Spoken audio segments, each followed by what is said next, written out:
네, 안녕하십니까. 반갑습니다. 이브뉴스 대호입니다. 자, 오늘 내용의 포인트는 세 가지입니다. 챕터 1, 윤영호 전 통일교 세계본부장 2인자라고 항상 나왔던 이 재판이 오늘 결심이 있는 날이에요. 그리고 나서 이제 1월 28일 날 선고가 돼요. 자, 첫 번째, 일단 결과부터만 궁금하신 분들은 특검이 정치자금법 위반 2년 플러스 각종 뇌물부터 해고 뭐 증거인멸 여러 개 있는데 묶어서 2년에서 총 4년형을 구형을 했습니다. 그런데 여기서 마지막에 특검이 재판부에 윤영호 전 세계통일교 본부장에 대한 사실상 선처, 무죄 앤드 보석을 재판부에 요청을 합니다. 통일교 본부 관계자 측에서는 그거는 변호인단이 요청한 거지 특검 측이 요청한 게 아닌 것 같은데요? 라고 연락이 와서 제가 다른 보도도 몇 개 확인해보고 기사 제가 적어놓은 풀 내용도 다시 확인을 해봤더니 특검 측이 얘기한 게 맞는 것 같더라고요. 그러면 이제 오늘날의 이야기는 야, 특검 못 믿겠다. 이게 무슨 4년에다가 무슨 보석이랑 뭐 이런 것까지 요청했다는 거냐. 특검이 반대로 가고 있는 거 아니냐라고 이제 또 화가 나신 분들이 있어서 구형에 대한 판단은 이제부터 들려드릴 이야기를 듣고 나신 다음에 여러분들이 다시 한번 판단해 보시면 좋을 것 같아요. 단 객관적인 제가 이야기를 해드리는 걸 듣고 생각하는 판단하는 거랑 아닌 거랑 차이가 커서 그래요. 자, 그럼 지금부터 한번 시작해 보겠습니다. 대우씨 손 조심하라고요? 이거 요거 아닙니다. 요겁니다. 요거.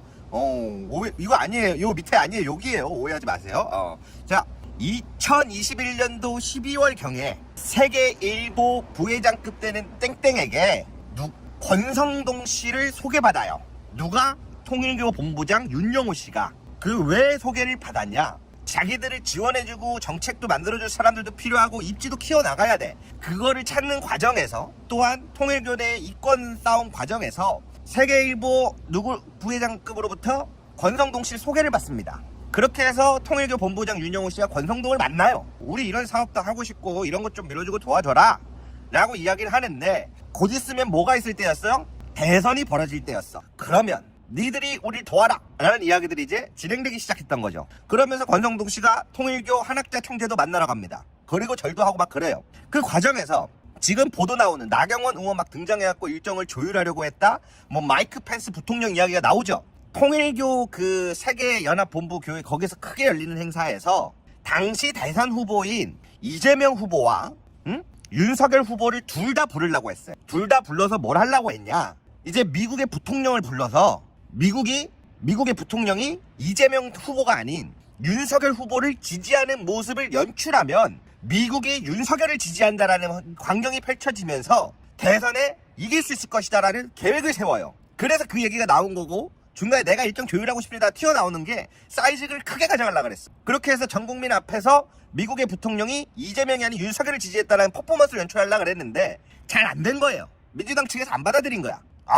그렇게 해서 그게 실패를 했어. 그러면 대선 후보를 계속 도우려면 어떻게 해야 되겠어요? 이제 고민을 하겠죠. 그래서 이제 권성동과 막 한학자가 막 그 무슨 궁으로 가서 만나고 막 하고 해요. 그러다가 권성동의 안내로 이 윤영호 세계본부장 2인자가 윤석열을 직접 1시간 넘게 독대를 합니다. 그러면서 우리가 도와주면 뭐 조직 이런 것들 막 표 가져다 주면서 통일교 사이즈 이만하다, 도우려면 이만큼 도울 수 있다, 뭐 이런 것들이 있을 거 아니에요. 그거를 가지고 윤석열 1시간 넘게 독대를 해요. 권성동이 이어줘서 데려가줘서. 그래서 그 대신에 우리 이런 정책 이런 거 지원도 해주고 좀 해달라 라고 해서 오케이 사인이 납니다. 그래서 윤석열을 도와요.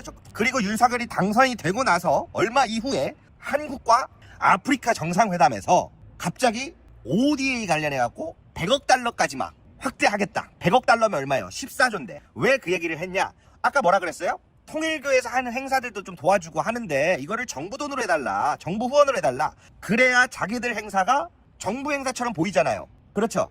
왜? 야, 얘네 행사 주최랑 후원이 정부네? 대한민국 정부가 후원하네? 그걸 보이고 싶어서 그걸 요청을 했는데 뭔가 잘 약간 안 맞았나 봐. 그래서 돌린 게 해외 ODA나 이런 걸로 해서 우리가 돈을 쏘면 거기서 받아가라는 거예요.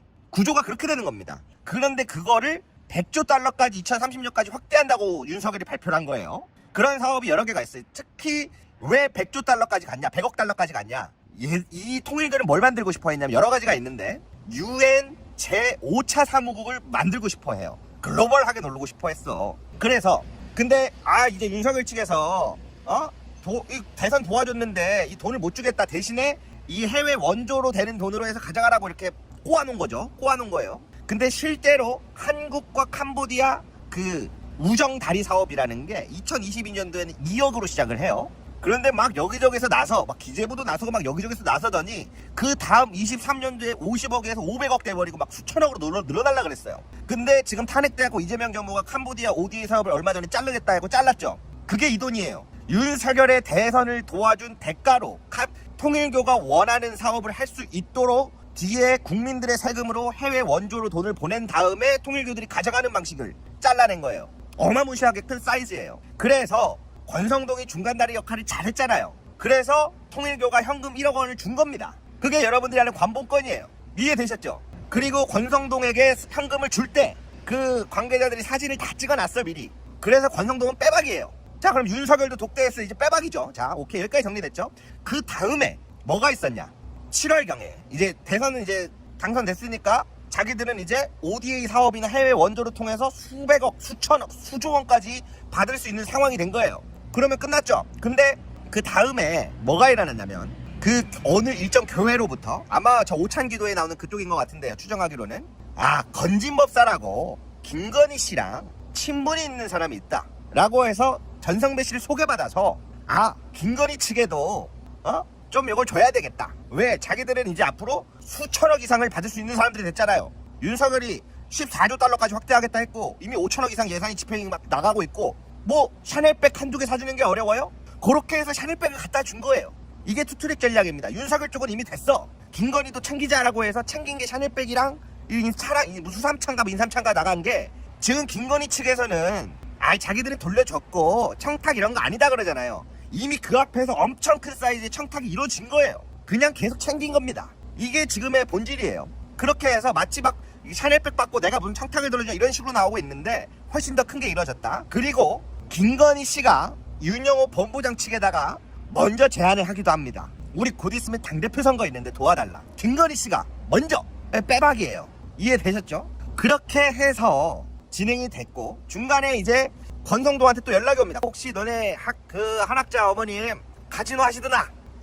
경찰에서 이게 나오는 정보인데 그 라스베이거스에서 카지노 하는 거 그거 해가지고 지금 수사 들어가고 있어. 곧 압수수색 나올 거야 라고 해서 경찰 고위급 간부 수사망을 공유해줘서 통일교가 미리 증거인멸과 자료들을 싹 다 없앱니다. 이해하셨죠? 그러니까 이 유대는 엄청나게 오래됐고 깊은 관계예요. 그런데 왜 4년 구형이 나왔는가? 자, 여기가 이제 두 번째 파트예요. 4년 구형이라는 게 사실은 작죠? 제가 보기엔 그래요. 이렇게 대한민국 세금으로 국정농단을 해놓고 대한민국 힘들게 한 사람들인데 그래서 제가 돌아오면서 곰곰이 생각해봤는데 4년 구형도 작은데 왜 특검이 뭔가 보석 요청이나 이런 것까지 얘기를 했을까? 근데 오늘 마지막에 윤영호 본부장이 울면서 막 재판부의 마지막 이야기를 전하거든요. 그걸 종합해보면 지금 윤석열은 이미 대선에 있어서 대가성, 뇌물청탁, 정치자금법 위반, 윤석열과 윤영호가 독대한 거는 둘이 아는 사실이죠. 이게 인정을 해버린 거예요. 또 윤석열 하나 더 추가돼야 되죠. 자, 두 번째 김건희가 샤넬백 받고 한 것들 그리고 먼저 당대표 선거 도와달라고 연락한 점들 빼박이죠. 우리 미스터 권성동스 구속됐죠. 나오기 힘들 거예요. 빼박이죠. 그리고 그 외에 앞으로 몇이 될지 모르겠지만 윤영호 본부장의 진술과 증거 본인 것뿐만 아니라 다른 사람들에 대한 핵심적인 증거와 진술을 했기 때문에 그러하게 성실하게 임한 점 진술 거부권을 사용할 수도 있었는데 본인 것뿐만 아니라 주요 핵심 관계의 수사까지 한학자 구속까지도 할 수 있게 열심히 임한 점에 의해서 저는 플리바게닝이 일어난 거라고 봅니다. 그렇지, 성렬이 형 하나 더 넣어 추가에다가 김건희 빼박에다가 권성동이 보냈고 한학자 보냈고 건진법사 보냈고 앞으로 또 추가적으로 쫙쫙쫙쫙 나오는데 그 기점을 잘 잡은 뭐 그러한 부분이라면 역할은 크다고 볼 수 있다. 그러나 이제 구형에 대해서는 여러분들이 이제 판단하시면 되겠습니다. 자, 세 번째 여러분들이 또 궁금했던 거 민주당 이야기 나오는 건 뭐예요? 뭐 지금 기사 오늘 쏟아지더만 정동영 장관 뭐 내일 아침에 얘기하겠다 전재순 뭐 얘기하겠다 막 그런데 속보 전해드립니다. 이거 완전히 저는 잘못됐다고 보고 있어요. 물론 통일교의 이러한 과정을 살펴봤을 때 여야 가리지 않고 정치인들에게 접근을 했을 가능성이 매우 높고 그 중에 일부 썩은 사람들이 받았을 가능성은 있기는 있는데요. 그런데 오늘날 대우는 왜 이렇게 화가 많이 났느냐? 자, 아까 말씀드린 윤석열과 만나고 권성동과 만나고 국민의힘이 통일교의 쪼개기 후원을 17개의 시도당에 각각 500만원씩 한 건 22년 3월입니다.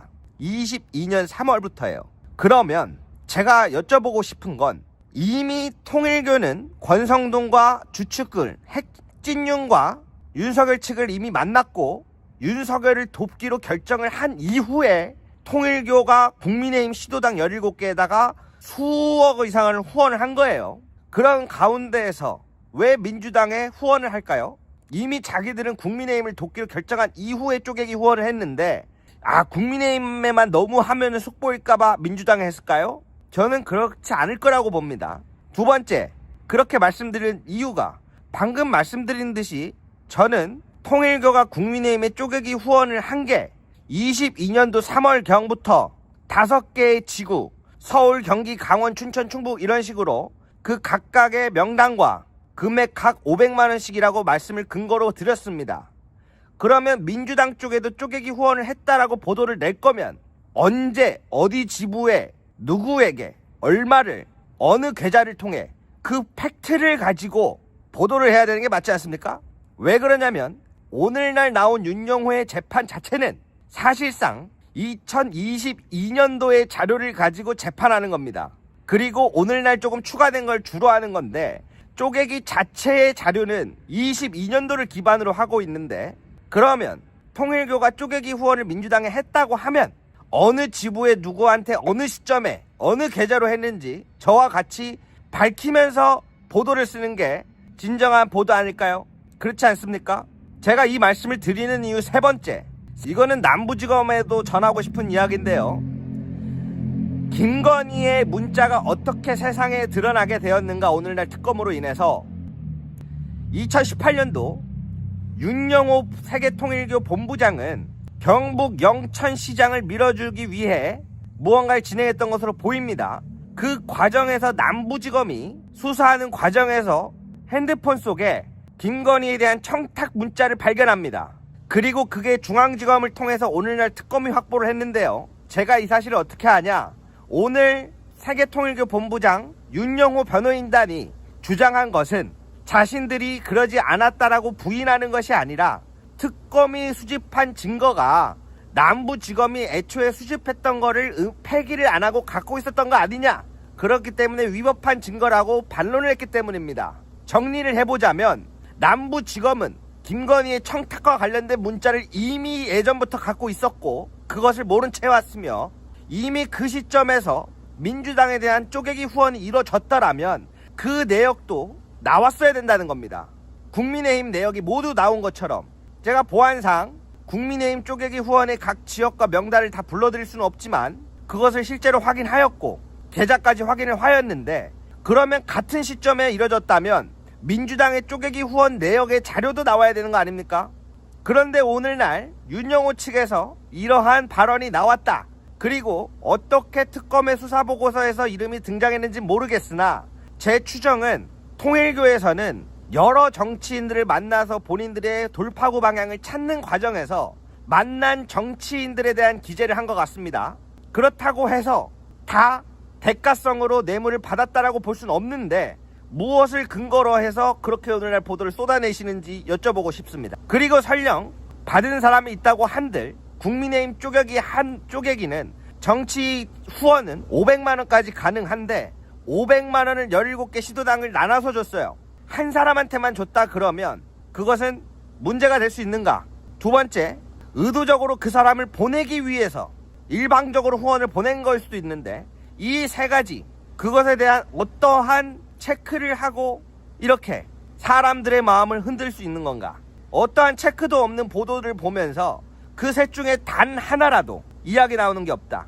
2018년도부터 2021년도 사이일 것이다 라고 나오는 이유가 이러한 이유입니다. 그러나 말씀드린 것처럼 이미 확보되었었던 자료에 그러한 민주당 쪼개기 후원이 있었다면 이 또한 있어야 됐을 것이고 통일교가 국민의힘을 지지하기로 결정이 난 이후에 쪼개기 후원이 들어갔는데 왜 민주당의 쪼개기 후원이 들어갔다라고 얘기를 할 거면 증명을 해야 한다. 어떠한 자료와 근거도 기반 없이 단지 이름이 등장했다는 것만으로 신나서 50명의 이상의 기자가 오늘 윤영호 재판을 방청하러 왔는데요. 오늘 조지호 경찰청장 내란 재판이 있었습니다. 거기에 저 혼자 덩그러니 앉아 있었는데 목현태 경비대장이 불출석을 했습니다. 참고로 내란 관련자들이 불출석하는 건 자주 있는 일인데 변호인 3명이 재판을 모두 포기하는 사태가 벌어졌어요. 모든 것을 인정하겠다라는 뜻이죠. 그럼 오늘날 윤석열, 김용현 등 국회를 봉쇄할 마음이 없었다. 계엄 내란 아니다. 주장하는데 변호인단들이 재판을 포기하는 초유의 사태가 벌어졌는데 보도할 기자가 없습니다. 저 혼자 덩그러니 앉아 있어요. 지기현도 놀라서 오늘 증인들 나와 있는데 이거 해도 될지 모르겠다. 휴정했습니다. 그리고 나서 한두 분 겨우 들어오시더라고요. 그래서 잘됐다. 휴정돼서 밖에서 앉아 있는데 마침 국회 당시 계엄 당시에 국회 앞에 등장했었던 경찰들, 기동대장들이 나왔는데 얘기를 하게 됐습니다. 어떻게 오셨어요? 저는 이제 재판 다 다니고 있습니다. 여기 간부들도 많이 나오나요? 그래가지고 예, 많이 나옵니다. 잔뜩 긴장한 기동대장들은 저한테 물어봅니다. 보통 여기 나오는 간부들은 그럼 어떻게 보통 하시는지 아시나요? 그래서 이때다 싶어서 얘기를 드렸죠. 뭐라고 얘기했을까요?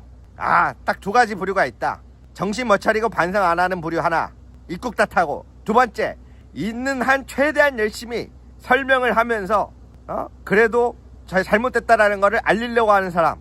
그렇게 2가지의 부류가 있다 라고 말씀을 드렸는데, 그리고 나서 잠시 후 재판이 재개됐는데 우리 기동대장님들이 당시 계엄 당시에 서울경찰청에서 사용한 무전망들이 암구호들로 사용되어 있어서 특검이 애를 먹고 있는데, 해석에 오늘 기동대장님들이 그거 다 해석해줬어요. 요거는요 몇 대 몇 부대가 아예 들어오지도 못하게 다 막아라가 맞습니다. 맞습니다. 저도 재판부에 혼자 앉아가지고 지금 재판부랑 눈 마주치는 게 부담스럽거든요. 내가 방송에 나와서 그렇게 비판을 많이 하는데 그럼 내 얼굴을 기억하지 왜 못해? 사람 많을 때는 기억 못해도 오늘 나 혼자 앉아있는데 가운데 저만 보더라고. 오늘 발언권도 주는 줄 알았어. 제 방청객을 어떻게 모시고 있나요? 그래도 방청객 오셨는데 한마디 하셔야 되는 거 아니에요? 난 말 걸까봐 긴장하고 있었는데 오늘 그래도 또 큰 역할 하나 해놓고 왔습니다. 오늘 유일하게 기자 50명 중에 노트북 배터리를 충전 안 해가서 핸드폰으로 혼자 열심히 끄적이고 있었던 김대호 기자였습니다. 감사합니다.